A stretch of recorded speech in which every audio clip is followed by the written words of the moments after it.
Jesucristo, isang anak ng Diyos, Panginoon ating lahat. Nagkatawang tao siya, dalaw ng Espiritu Santo, ipinanganak ni Santa Maria Birhen. Pinagpakasakit ni Poncio Pilato, ipinako sa krus na matay, nililaraw sa kinaroroonan ng mga yumao. Nang may tatlong araw na buhay na maguli,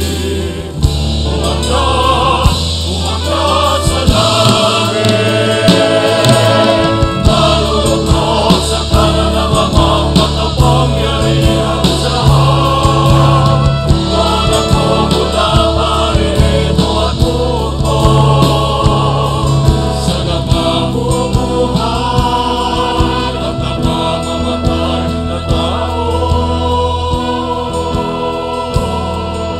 Sumasampalataya naman ako sa Diyos Espiritu Santo, sa banal na simbahang Katolika,